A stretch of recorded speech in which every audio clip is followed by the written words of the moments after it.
कि उत्तर प्रदेश में सरकार आने के पहले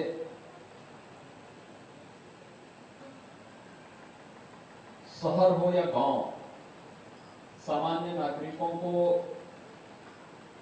बुनियादी सुविधाएं भी नहीं मिल पाती थी।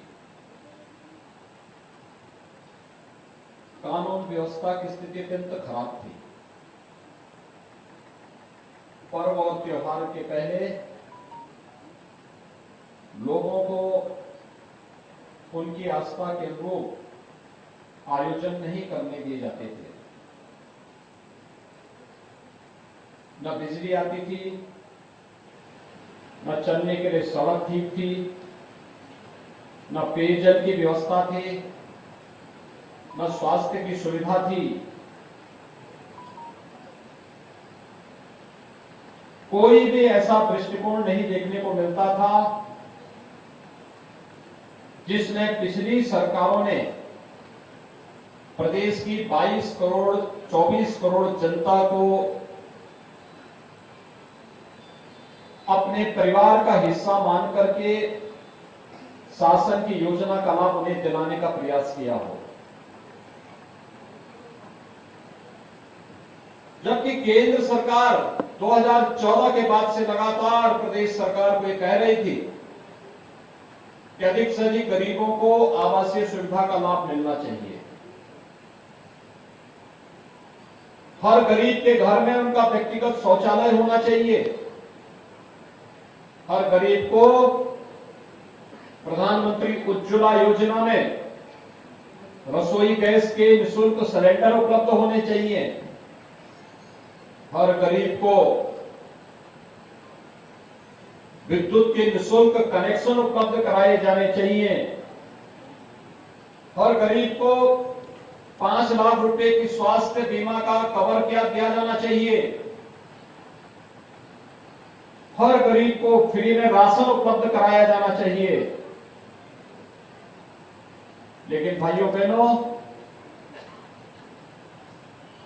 केंद्र सरकार के दिए जाने वाली योजनाओं को भी पिछली सरकारें राज्य के अंदर आपको उपलब्ध कराने में कोताही बरतती थी, नहीं देती थी। उनके लिए अपना परिवार ही प्रदेश था। और आज जब नई सरकार 2017 में आई तो हमारी सरकार ने प्रदेश के अंदर प्रदेश के सभी 25 करोड़ जनता को अपना परिवार मान करके शासन की योजना से जोड़ना प्रारंभ किया। और आज इसका परिणाम है कि 1700 से अधिक परिवारों को एक दिन में मुरादाबाद के अंदर प्रधानमंत्री आवास योजना और एफोर्डेबल हाउसिंग स्कीम के अंतर्गत इस आवास सुविधा का लाभ प्राप्त हो रहा है। मैं इसके लिए आप सबको हृदय से बधाई देता हूं।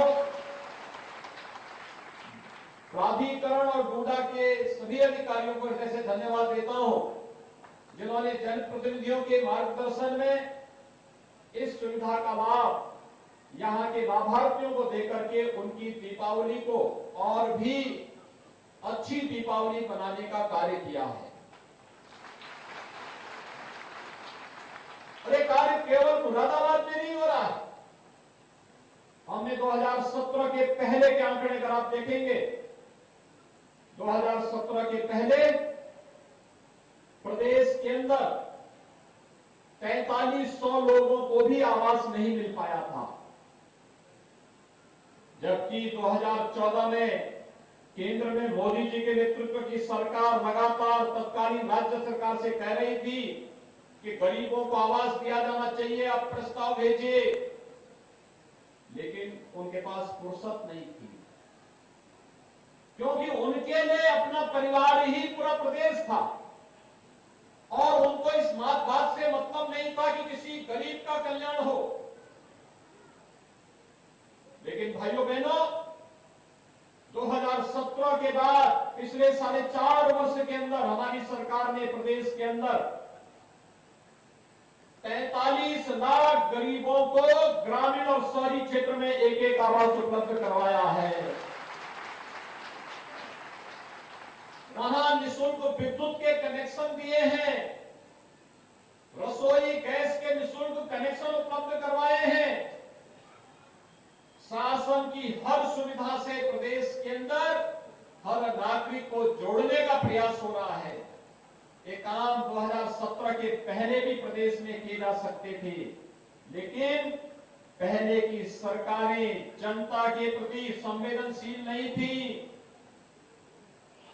उनको तो समाज को बांटने से ही फुर्सत नहीं था और उनकी विभाजन की प्रवृत्ति अभी भी नहीं गई है। कल मैं समाजवादी पार्टी के राष्ट्रीय अध्यक्ष का वक्तव्य सुन रहा था। वह देश तोड़क जिन्ना से इस राष्ट्र को जोड़ने वाले सरदार वल्लभ भाई पटेल की तुलना कर रहे थे। भाइयों बहनों, ये वक्तव्य अत्यंत शर्मनाक है। सरदार वल्लभ भाई पटेल भारत की एकता और अखंडता के आधार हैं, उसके शिल्पी हैं और वर्तमान में प्रधानमंत्री मोदी जी के नेतृत्व में एक भारत श्रेष्ठ भारत की परिकल्पना को साकार करने का कार्य किया जा रहा है। लेकिन आजाद भारत को एक भारत के रूप में रखने, अखंड भारत के रूप में वर्तमान भारत को रखने का श्रेय अगर किसी को जाता है तो वह सरदार वल्लभ भाई पटेल को जाता है, जो पूरा देश लौह पुरुष के रूप में मानता है। लेकिन कल उनका वह विभाजनकारी मानसिकता एक बार फिर से सामने आ गई, जब उन्होंने सरदार पटेल को जिन्ना के समकक्ष रख करके देश तोड़क जिन्ना को महिमामंडित करने का प्रयास किया है। मुझे लगता है भारत की जनता विभाजनकारी मानसिकता को कभी स्वीकार नहीं करेगी और उत्तर प्रदेश की जनता को हरगिज स्वीकार नहीं करेगी। ये तालिबानी मानसिकता है जो हमेशा तोड़ने में विश्वास करता है। पहले सामाजिक तालिबानों को जाति के नाम पर और तमाम अन्य वादों के आधार पर तोड़ने की प्रवृत्ति, और जब अपने मंसूबों पर वे सफल नहीं हो रहे हैं तो महापुरुषों पर लांछन लगा करके पूरे के पूरे समाज को अपमानित करने का प्रयास हो रहा है। इस दुष्प्रवृत्ति को कतई स्वीकार नहीं किया जा सकता है और पूरे समाज को और पूरे प्रदेश को इसकी निंदा करनी चाहिए। समाजवादी पार्टी के राष्ट्रीय अध्यक्ष को अपने इस कृत्य के लिए प्रदेश की जनता से माफी मांगनी चाहिए, देश की जनता से माफी मांगनी चाहिए कि भारत की अखंडता के शिल्पी सरदार वल्लभ भाई पटेल का यह अपमान देश कभी स्वीकार नहीं कर सकता। उनका यह वक्तव्य इसलिए आया है क्योंकि विभाजन की उनकी प्रवृत्ति हमेशा रही है। वे चाहते ही नहीं थे किसी गरीब को मकान मिले, किसी गरीब को शौचालय मिले, किसी गरीब को रसोई गैस का कनेक्शन मिले, किसी गरीब को बिजली का कनेक्शन मिले, किसी गरीब को 5 लाख रुपए की सहायता स्वास्थ्य के लिए बीमा कवर मिले। और भाइयों बहनों, आपने देखा होगा कोरोना कालखंड के दौरान ये सभी नेता कोरोना के दौरान, सपा हो, कांग्रेस हो, बसपा हो, ये सभी लोग कोरोना के दौरान होम आइसोलेशन में थे,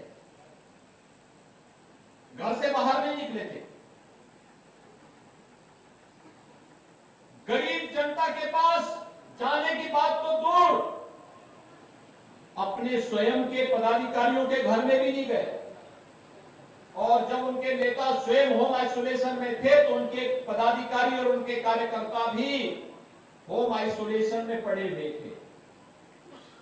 भाइयों बहनों, ये होम आइसोलेशन में पड़े हुए इन राजनीतिक दलों के नेताओं को चुनाव के दौरान भी होम आइसोलेशन में जरूर भेजना, क्योंकि जो आपकी संवेदना के साथ खड़े नहीं हो सकते, आपके सुख में आपके साथ आपको बधाई नहीं दे सकते और आपके दुख के साथ आपके साथ अपनी संवेदना नहीं जोड़ सकते, तो फिर वे इसी प्रकार से गरीब को, वंचित को, दलित को, अति पिछड़े को, समाज के उस हर एक तबके को, वो किसी जाति, किसी मत, किसी मजहब का क्यों न हो, उसकी पीड़ा के साथ कभी खड़े नहीं हो सकते।